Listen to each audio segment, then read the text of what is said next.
Hello and welcome to our presentation about leveling up your photography. The goal of this presentation is to help you guys just take better photos on the go. I know for many of you travel bloggers out there, this is a big thing, right? Getting good content. So first of all, we can't start without introducing ourselves. So I'm Hallie. I'm Luke. And we have a company called Luli Photo and Film. That is how we got started. And we also have a separate company called Take Your Shot Collective. So with Luli Photo and Film, we do weddings all across the U.S. We are based in Minnesota, so a lot of our weddings are here, but we love to travel. We've been to a lot of different states, a lot of different adventures. We offer both photo and video. We both had our roots in photography, and that's where we started our company, but we added on video later, and that became something that I took over to. Yeah, and I can't express how much picking up a camera has completely changed my life. There's so much possibility that you can take your route with when you learn how to develop the skill of taking great photos. You can go into content creation. You can have better stuff for your own brand. Like, we're going to get into a lot of that today. Yeah. So that is the first thing we're really passionate about. And I'm also really passionate about empowering other creatives in their businesses. So that's why I launched the Take Your Shot Collective. I host a weekly business podcast for creative entrepreneurs and photographers who are looking to grow and scale their business. And so that is something we can definitely share with you guys at the end here. But that is a little bit about who we are and what we're passionate about. And today we're going to be talking all about like the camera gear, basic camera settings. We're going to help you guys understand just the basics of what to look for when planning your shoots and actually executing those shoots really well, and giving some really practical examples with our actual cameras. And then we're going to talk a little bit about the editing and post-editing process. So a big takeaway we want for you guys today is to remove any hesitation or fear that you might have from taking photos and being able to level up your travel blog by being confident and comfortable taking photos of yourself and the places that you're at. Totally, because we live in a world where content creation is a big part of what we do, right? As any business owner would say, maybe it's not the thing you expected to look like, but it's just a reality. And so we want to help you guys in that. So why do quality photos matter? There's so many different things that go into this. First and foremost, it can really establish your credibility as a business owner and a blogger. It also helps you stand out when it comes to pitching to different brands and partnerships and trying to get those collaborations. I think for a lot of paid deals that you guys are looking at, if you can have a portfolio of really quality work, that's going to stand you apart from other people who are pitching to some of those same companies. So it helps you get more features. It helps you get more of those collaborations. And it also just like gives you a great skill set that you can use to also monetize your business. So there's a lot that you can do there. Yeah, it definitely helps with your branding. It helps make your brand more personable. You know, if someone's visiting your blog and they're seeing you in these places that you're at and they look really good, they can, someone reading your blog can also much more easily insert themselves into that story and really like visualize these places that you're going to and experiences that you're having. It just creates, connection and aspiration for your readers. And it's just a great skill to have, and you're going to enjoy it too, I promise. Yeah. And once you get kind of over the barriers and hurdles that we're going to be talking about today, you're going to feel so empowered to just be able to go out and create content that you're really passionate about and can stand behind. And we're really excited to help you guys with that today. Definitely. And one other thing too is when you show your face more, that's shown to have higher engagement in the photos that you share. So even if it's the most beautiful vista that you've ever been at, or such a unique and cool looking town, what people connect with is other people. So if you're able to show yourself, let's say you're in a remote location, if you're still able to put yourself in that location, people are going to connect and be drawn to that a lot more. Yeah, and you really want to help bring your reader into that, because a lot of you guys out there are probably putting out resources and travel guides and really want to help encourage these people to go visit those places. And so by you showing photos of places you've actually gone to, that's going to stand out apart from a lot of these AI sites that are like just generating content that isn't necessarily real. And so people value those authentic photos and authentic people. And so this is a great way that you can do that. So a big question that we get asked about, which is like the first thing is, what camera should I buy? And that's a great question. And honestly, it depends. First thing is to evaluate what are your goals. So there's a wide range of ways that people will use their cameras, right? Like some people just want it casually. Some people are actually trying to monetize and build a business off of it. I will say your camera matters, yes, to an extent, but I think the biggest thing that you want to look at is how much time are you willing to invest in this? So you could have the nicest camera in the world, but if you don't invest the time to actually learn those tools and actually use it to a full capacity, it's not going to be as valuable to you. And so you really need to figure out first, what are your goals? How much time are you willing to invest? best. And then also budget is also key. So a bigger budget obviously is going to give you a lot more of those bells and whistles. Again, evaluating how often are you going to use that? What are your goals? And is that worth it to you? And we're not going to be proponents of go out and buy the most expensive camera, right? Like the most important thing is that you buy a camera that fits your needs, that fits your budget, and ultimately serves the purpose that you're trying to do. So Luke is kind of our camera nerd, so he'll talk a little bit more about like the features to consider. So I'll let you take this away, Luke. Yeah, so we've been there too. You know, shopping for your first camera. Oh, what do I even need to care about? There's a lot of information out there, but what I think is pertinent for you all to consider is some of these factors that we've put out here. So things to consider. What type of camera is it? There's different mirrorless cameras and there's compact cameras. So when I say compact, think of like your point and shoots, and that honestly might be a great option for you. They're small, they're simple, and that might be able to provide better results than your iPhone, let's say. So that's one thing to consider. Like another option that is kind of tied to that type of camera question is the lens options. There's interchangeable lenses, which means you can swap out lenses on and off the camera body, and there's also fixed lenses. So that's again the kind of the point and shoot. It's just a lens built in. It might have some zoom functionality, but it's the only lens that you're going to get. But versus an interchangeable system, you're going to be able to buy a lens that's really specific to your need and get really good quality for that, or really good performance, or weight savings, just a little bit more options. Typically, a mirrorless and interchangeable system is going to be a bit more expensive, but you're going to have a lot more options because of that.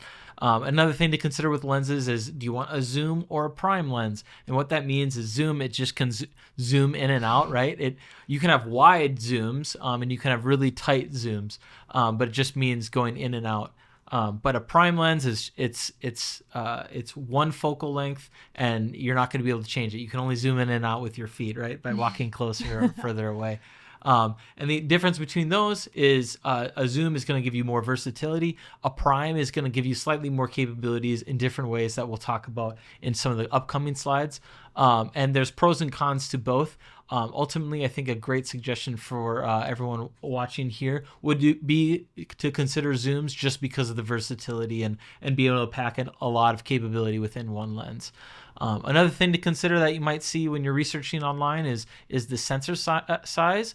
There's a full frame, which means a bigger sensor, and it's kind of a standard in some ways. But then also there's this APS-C, or you might see reference as crop. And that just means the sensor is smaller and the resulting image looks like it's just cropped in. So it looks like it's a little zoomed in more.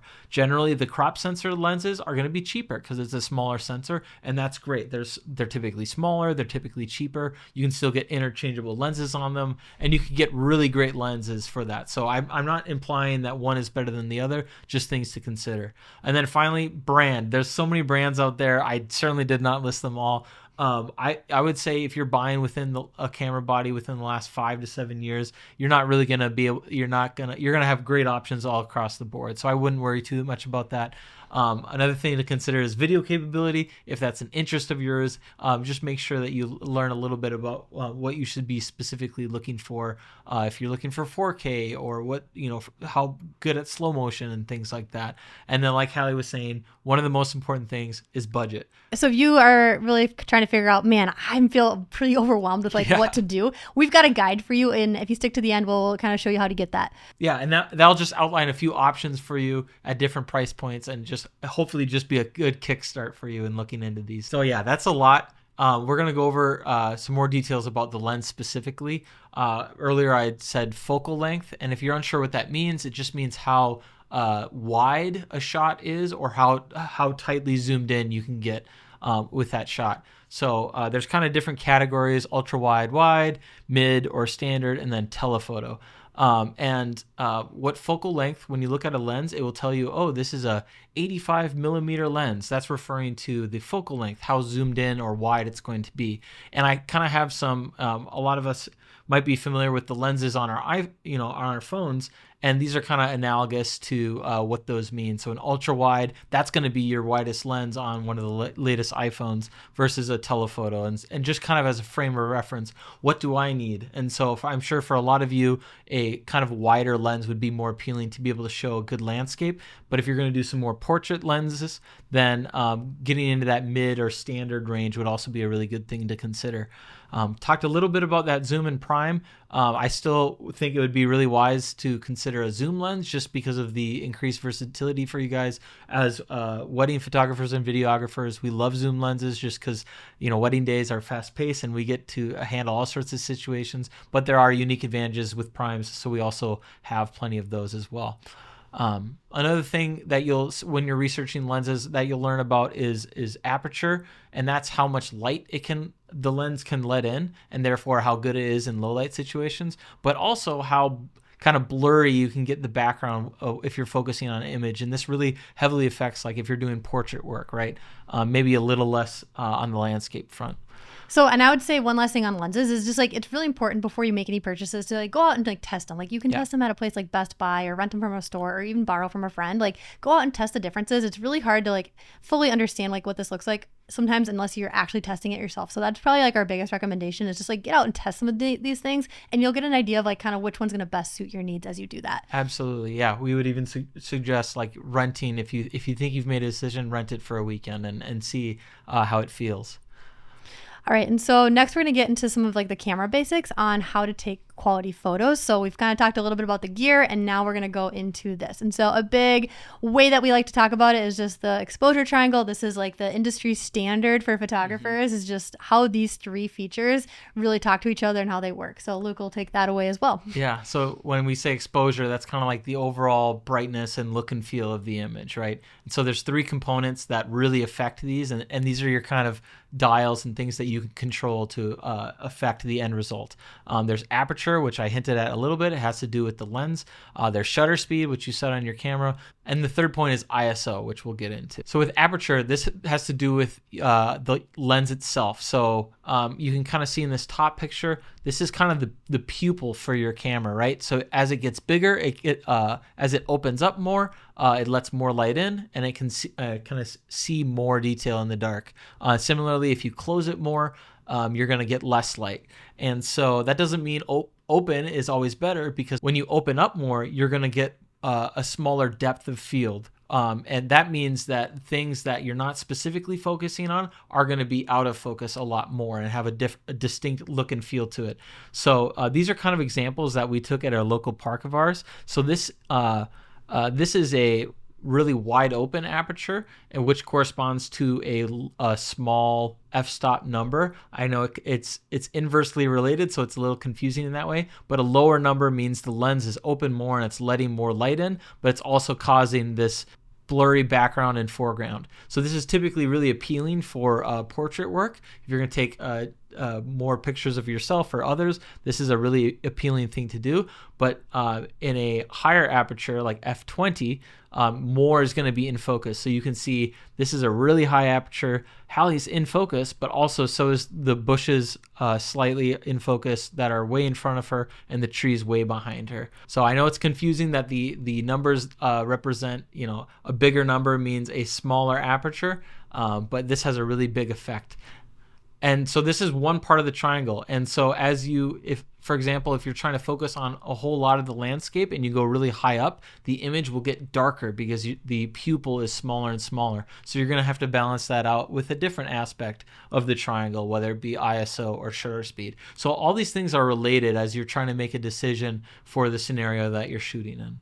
And I really like to kind of set my aperture as one of the first things, because what's great is you can kind of use this as kind of the baseline of how much do I want to be in focus. So like kind of Luke was saying, the bigger the number, then the more that's going to be able to be in focus. So if like you want a big big range of like focus for like a large landscape, then you want a bigger number.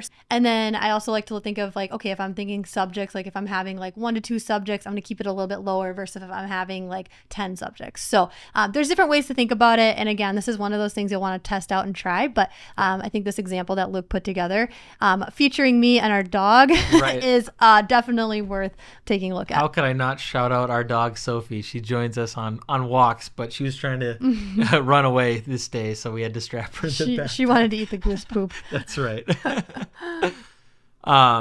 So up next is that we're going to talk about is shutter speed. And like Hallie said, we often set the aperture first because that really changes a lot of how the photo feels. And then the shutter speed is another part of the triangle that can allow more or less light in. And it does change the feeling too, but we do like to start with aperture and then move to shutter speed. So what shutter speed is kind of like your eyelid, right? Maybe it's the opposite of our eyes. So if you imagine your camera is your eyes are closed and then you open them and then close them, and that's kind of like the picture, right? So the higher the shutter speed is, the faster your eyes are going to open and close, and that's going to result in more or less light being let in, right? And so it's measured by a fraction of the second. So when you see these numbers on your shutter speed dial or whatever the display is, that's what that means. It means 1 over this. So 1 over 4,000, that's a really fast shutter, right? But 1 over 1, it's open for a full second. And in these examples, there's a really slow shutter speed, 1 over 5. And so what you get with that is a lot of motion blur. Since there's a lot of movement happening while the shutter is open, the sensor keeps all of that, and we see it just in a lot of motion blur. Hallie was jumping, you can't even see her face hardly. And then we compare that against a 1 over 800, and that really freezes the motion that's happening in the scene. And so you get a really clean and crisp image in that way. And again, there's no right or wrong. You might go for a really, I want this water to be really silky smooth. I'm going to have a longer shutter. The one thing to consider is if you're shooting handheld, there's only so much, you can only hold it still for so long, right? Otherwise, you might need a tripod. And then as another example of this exposure triangle that we're talking about, I went down, this 1 over 5 is actually quite a long shutter to be open, and so you'll notice to get this shot well exposed, I had to decrease my aperture, so you can see the trees are more in focus than in this photo. So that's the aperture at play. It's always this balance. You're trying to balance these 3 aspects to get a well exposed image, but with the creative decisions that you're doing. And like Hallie said, we like to do this kind of second, unless we have a very specific vision in mind, kind of like what I was saying with those waterfalls or whatever it may be. And I will say too, if you have moving subjects or you're trying to get things in focus, this is one of the biggest things that's going to help you have a photo that's in focus. So first, it's the aperture, making sure you have that set not too low if you're trying to get more in focus, but not too high if you still want that background blur. And then this is going to be like if there's any movement or motion, it's good to just kind of make sure that this isn't too low where you're going to get that like 1 over 5 motion blur, nothing's in focus, if you're trying to get a high quality portrait of you. Yeah. And a really good rule of thumb for shutter speed, if you're going to be handheld, is to not go slower shutter speed than your focal length. So if you're shooting on a 24 millimeter focal length lens, don't go under that 24th of a second, right? Because it's going to be really hard for your hand to keep that. And also, if you're in a tighter lens like 85, every move that you do is going to be so much more noticeable. So try not to go under that 1 over 85. And again, that's a rule of thumb. Get out there and practice and you'll get a feel for it. Yeah. And I'll say just generally speaking too, I typically have mine around like 1 over 250 to 1 over 500 or 400. So that's just generally where I like to keep it. And I'm always going back and just checking, making sure things are in focus. So again, making sure that you kind of get that set correctly for you. The last part of the exposure triangle is the ISO, and this is your camera's sensitivity to light. So light is hitting the sensor, and how sensitive is it to that? How is it going to register that light hitting it? So this is kind of the last lever to pull, and the reason why is after you've made the decisions related to aperture and shutter speed, if you're still not able to get enough light, then you kind of allow more light in with this ISO. And it's not just a magic switch, because as you increase your ISO, the brightness might go up, the exposure might go up of your image, but you're also going to add in an addition, like more and more noise. So I did have to like artificially convey what's going on too. But if you had a computer and you could zoom in on different images that you took, or even not zoom in at all, you would see a clear difference in image quality as you go higher and higher into ISO. So it is a really good and important tool to use to help get proper exposure, but it is the last one to use. All right, so next we're going to be talking about how to set up your shoot. And so there's so many things that you can do to prepare and just make sure that you're really well equipped to execute it well. And so when it comes to planning your shoot, the first and foremost, most important thing is to really be aware of like the location you're going to be doing it. So we recommend doing some location scouting. You can do this whether it's physically in person or on Google using satellite and maps. And that's going to be really helpful just to kind of get an idea of, where do you want to do your shoot? Especially if you're traveling. Like I think if you're planning out your days and doing a lot of pre-work just to kind of plan that out, thinking in terms of, okay, where do I actually want to get my content and how do I want to do that? That's gonna be really important. And I think in conjunction with that, noticing and being aware of the time of day you're doing it is going to be important, because if you're going to do it kind of in the middle or end of the day, it's going to be probably a lot busier. Thinking crowds, especially if you're traveling at a place that's a lot more common or really touristy, versus if you do earlier in the day, you might actually have a little bit more time and space to yourself. So typically really good times for lighting are going to be golden hour and blue hour. So that's kind of the hour leading up to sunset and the hour kind of like into sunrise. And so those are kind of the two times that are really, I'd say prime, especially on days where you're going to have like full sun. I will say if it's more of a cloudy or overcast day, you're going to have a lot more options, because that's going to kind of act as a natural diffuser, kind of helping with the shadows and all of those things that are still casting. And it's going to be still aware of like where the location of the sun is, because that will help you best position things, whether or not there's clouds, because there's still going to be some sort of shadow. But when you do have clouds, it helps with that diffusion. And when it comes to actually tracking the sun, we have a really good app that we use. It's called the Photo Pills app. I'm sure there's other ones out there, but this is just one that we've loved and can recommend. And it really helps you plan out your shoot. And so you can actually type in a specific location and it'll give you different diagrams and ability to track where will the sun be at certain times and at what level. And it helps you kind of get an idea of what that'll look like. Just being aware of what the weather's going to look like, whether or not it's going to be sunny or shady and cloudy, and then kind of like where that shade would be in the case where it is sunny. So the reason this is important is it just helps with making sure that things aren't going to be blown out, and that it helps you get a consistent and natural look without having too many crazy shadows. For example, on the Photo Pills app, we recently hosted a workshop in Joshua Tree, and we were able to plan out the Airbnb that we stayed at. We found out that we were able to confirm even before booking that, like, yes, the sun rises right in the valley that we're staying in, and so we can have a sunrise shoot right where we're there. So with that knowledge, we were able to plan everything in advance, and we had the most beautiful shoot that we could have dreamed of. And so just that a little extra set of preparation, like if you're going on a hike and you use that app ahead of time at different overlook spots, you might be able to plan ahead and just figure out the best time of day for you to get there.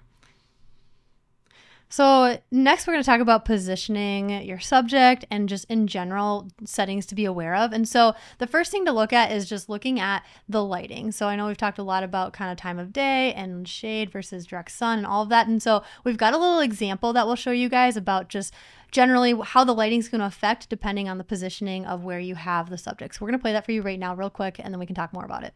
So first thing you're going to look at when you're positioning your subject and kind of getting ready to execute your shoot is the lighting. So you want to be aware of kind of where the sun is and where you want to be placing your subject, and just making sure that there aren't any shadows or crazy sun going into their eyes, and just having a consistent look and feel to the photo. So lighting is going to be really, really important. This is probably one of the easiest things if you can be aware of what to do to level up your photos, and just like being aware of the lighting. Next is positioning. So you really want to be intentional about kind of the positioning and composition, whether or not you have a subject and all of those things. And as you kind of determine your subject and positioning and all that, that'll help you then figure out with that exposure triangle, what we talked about, what settings you want to do. Do you want to have all of it in focus? Do you want more of that blurred background? What is what are the situations in terms of like, is there going to be movement or do you want to have it steady? So that'll help you really go through and set your aperture, shutter speed, and ISO just to have that all accordingly.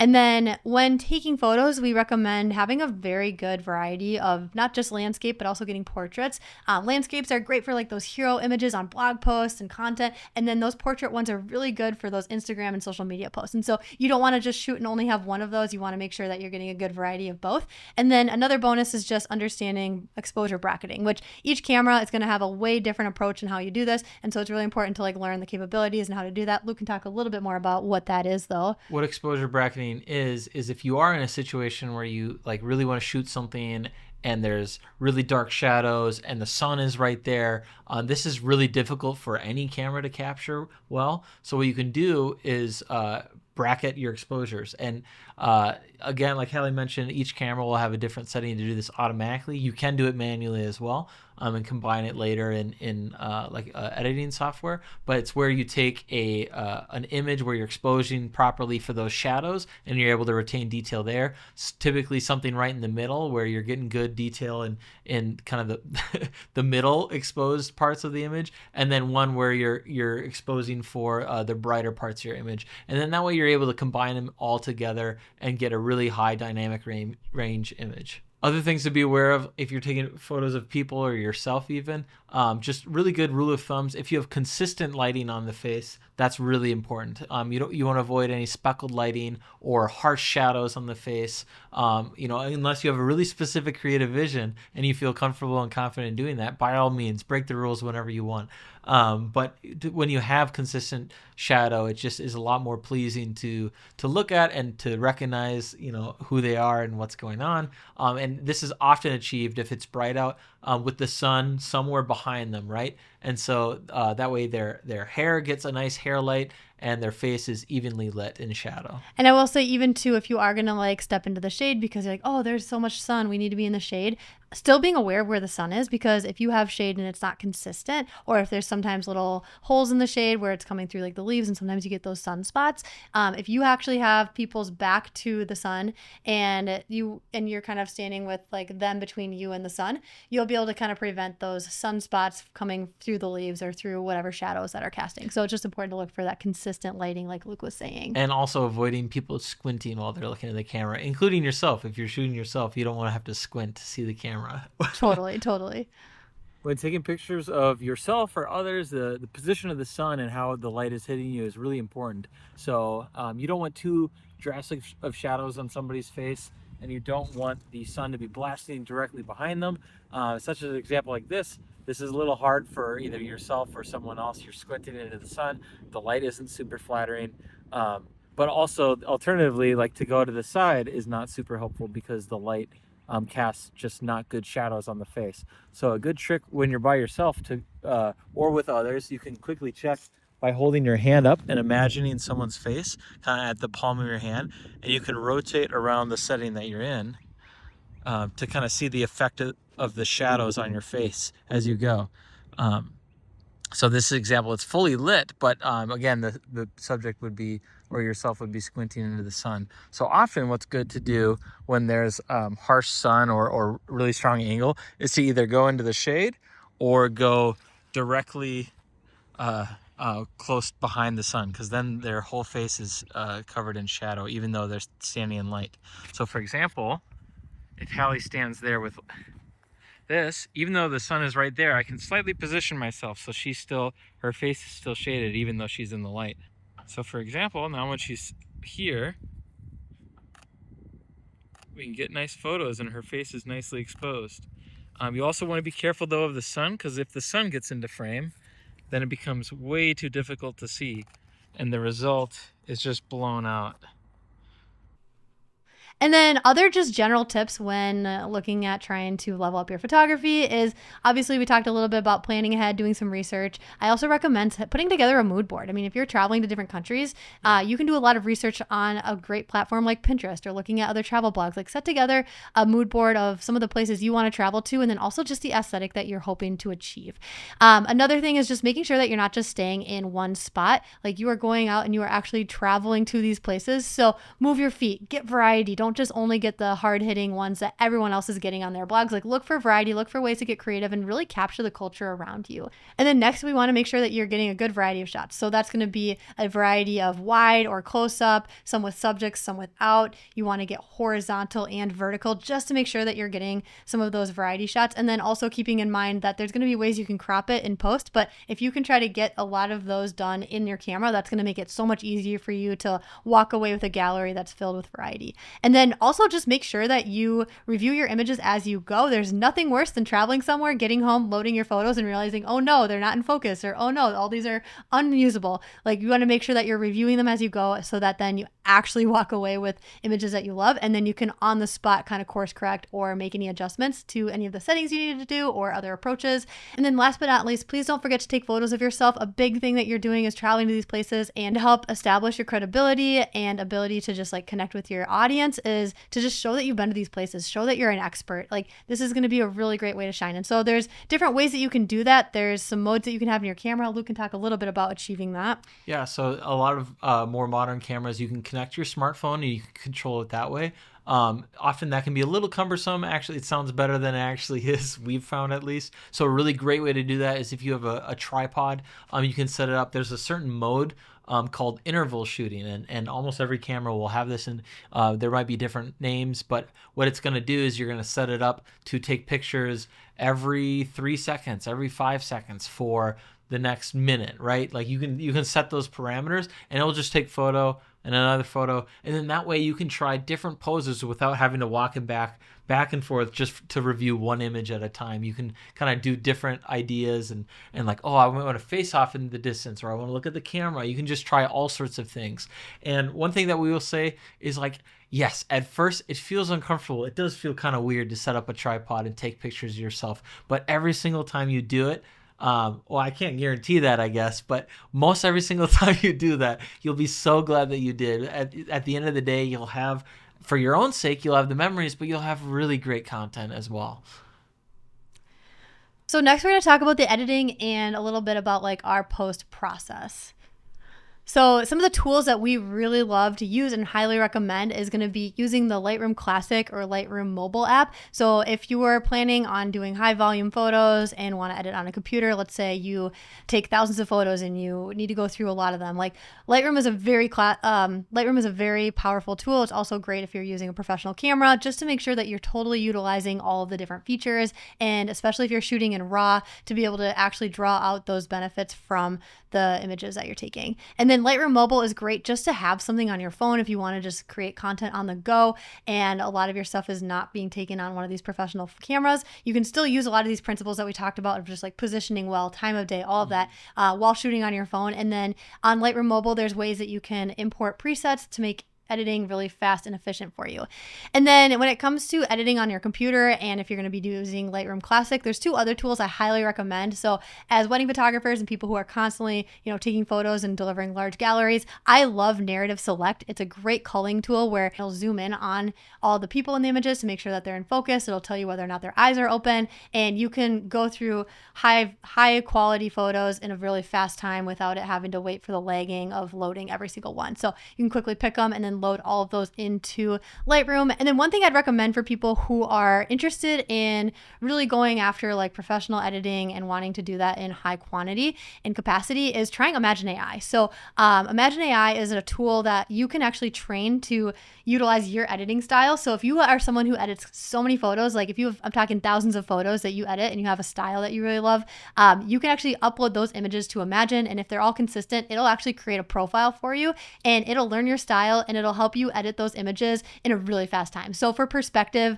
I've uploaded thousands of my own images to create my own profile with Imagine, and I can upload, let's say I shoot a wedding and I choose 1,000 photos. I can upload those to Imagine and it will edit those images for me in less than 15 minutes. That is significant to have all of those images with a base edit, and all I have to do is make adjustments, light adjustments here and there, as well as maybe doing some cropping or adding some black and whites. So that makes my job so easy. I always recommend still proof them. Don't just throw it through Imagine and call it good, and make sure that you're actually training it too. So as you make adjustments, you can submit those back so it learns your editing style and how it can be better. So So that's a great tool if you're wanting to do high capacity and you're thinking this is something you really want to do. And I also have got a free credit if you guys are interested in trying it out yourself for free. So we'll have that in that guide for you guys if you guys are interested in trying Imagine.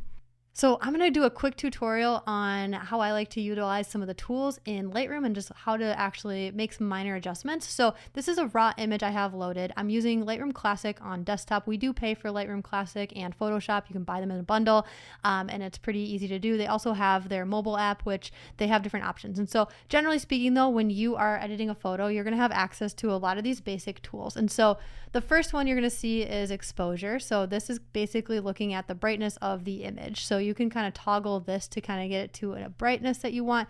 I do think that the way it was at originally was a little too dark, and I'll typically like adjust one, adjust others, and kind of go back and forth between the two. But I'm just going to give you kind of a quick tutorial on what they do. Contrast is going to add a little bit more, I guess you could maybe say creaminess. I don't know the exact terminology, or dull. So as you kind of move that around, it'll also bring up the saturation, which is how much color is in there. Highlights is also just going to bring up some of those areas where there's light coming through, and so that helps you kind of bring that up. Shadows is going to bring up some of the shadows.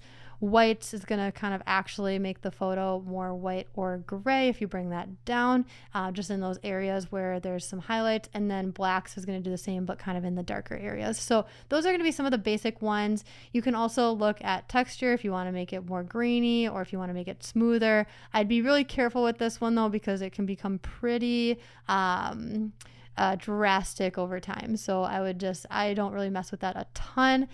Clarity, if you want to kind of do something similar, it's pretty similar to contrast, but that's another one that I'll use. And then dehaze. So if you want to kind of, this will be good for if like an image, this is kind of the opposite of it, but if it's kind of washed out, dehaze can kind of bring that back. So those are some of the basic tools. And then vibrance kind of makes things look obviously more vibrant. And then saturation kind of brings the color more intense or dull. And so these are great ways. Like if you bring it all the way down, that kind of makes it more black and white. If you bring it all the way up, it looks pretty neon. So there's a lot there. So when editing photos, it's obviously an art. It also comes down to preference. It totally depends on what you're going after. But I do think that making some of these adjustments can really just make your images look a lot better. Now, those are just kind of some of the tools within there. If you want to do it really fast, I do recommend, getting some sort of preset that you really like. Those are really great just for helping you get a consistent style and something that you like. One thing too, just to kind of make sure I don't skip over, is just talking through the tint and the temp. So tint and temp, temp is kind of if you want it to be more warm or more cool. Again, these are pretty drastic, so you want to make sure that whatever you're going to be doing, you're not making anything too crazy. If you're wanting something to look a little bit more natural and realistic. And then also the tint, that can kind of help with some of like if the photo is a little too green or too purple. One tool I like to use is this little drop tool. So if you have something where you're wearing white, you can actually drop it on there and it'll try to kind of match it for you. It's not always 100%. Sometimes it makes it a little different, but can kind of give you a good baseline. I do think, this image looks a little too warm, so I used it to kind of balance the white, but I'm going to bring that down a little bit, maybe up the contrast. And then there's other tools here too. So if you want to mess a lot, the HSL curves, it's like hue, saturation, and luminance. These are where you're really going to be able to adjust with specific types of color. So if you want to make it more orange or red, you can kind of mess with that. Right now I'm kind of in the hue. If you want to look at saturation, so those are going to be like basically a red through a magenta, a full rainbow scale that you can look at. Same with saturation and luminance. Sometimes, the grass might look a little too neon, so I might bring that down a little bit. Maybe I'm thinking, okay, my skin looks a little too dull, so you can actually like grab the luminance tool, and if you don't know what color you want to adjust, you can do this on any of them, but you can essentially click this dropper and you can actually say like, okay, I want to do something with the skin, and you can actually make the skin a little warm or a little bit more luminance or not just by dragging it around. So you'll see there's a lot you can do there, just to kind of brighten things or make them more dull and just kind of centralize it to a specific tool. And coming back and just kind of making sure that you're just really happy with the results. So this is just a quick tutorial tutorial. I think if you want to look at what it started at and then how it finished, you can see how it definitely brightened things up a bit. I think if you were to add a preset, you can even take it to the next level. This is just kind of baseline. If you don't have a preset, you kind of just want to edit something and make it look better. I will say, practice makes perfect. And when you're adjusting things like color and all of this, there's an element of preference, but then there's also an element of just like making sure that you're achieving the style for the purpose that you're hoping for. If you're wanting to work with brands and creating content that you're actually going to be selling, you want to make sure you just want to make sure it's not overly edited. Sometimes less is more. So this is just a very simple edit that I did here that I showed you guys just from the ground up. So again, just did it from scratch, no preset, and I think it looks pretty decent. So that's just a basic tutorial on some of the tools you can use. Again, think of a preset like almost like a filter kind of, but not really. But it'll just kind of help you get that stylized look to a certain degree. But I also think, you just watch me do it without one and you can still achieve results if you just want to mess with some of the tools. All right, we know that was a lot. So if you stuck with us this long, thank you for being here today. We're so appreciative of you and we hope you learned something. And so a couple of things, if you are interested in downloading our free guide, basically it's a great resource that has basically everything we talked about today. So there's a lot there. So I know, anything from figuring out what camera to buy, we've got a couple recommendations there. We also have just a quick reference guide if you want to learn more about those settings and try them out yourself. Pick up a camera, go out, take a look at that guide. It'll help you with it. And then we got to have also those resources if you're interested in testing out any of the tools we talked about. So there's a lot there. We really appreciate you guys and we'd love to stay in touch. So you can stay in touch with us by following Take Your Shot Collective or Luli Photo and Film on Instagram. You can also head to our websites to learn a little bit more about what we do. But we would love to hear from you. So please message us. Let us know if you liked this presentation. And I hope you guys tune into the podcast because we've got resources every single Monday going out to small business owners trying to empower you guys in your business, and we would love to see you there. And if there's anything we can touch on or do to support you, that's what we're here for. So thank you guys so much for listening today. We hope you get out and enjoy taking great photos, and we're here to support you. And as a final note of encouragement, it might not start out taking great photos, but still just get over that initial learning curve, and we promise you will take better photos than your phone ever will, and you'll enjoy it too. It's a lot of fun. All it takes is a little bit of practice and intentionality. So you guys got it. We believe in you. We believe in you.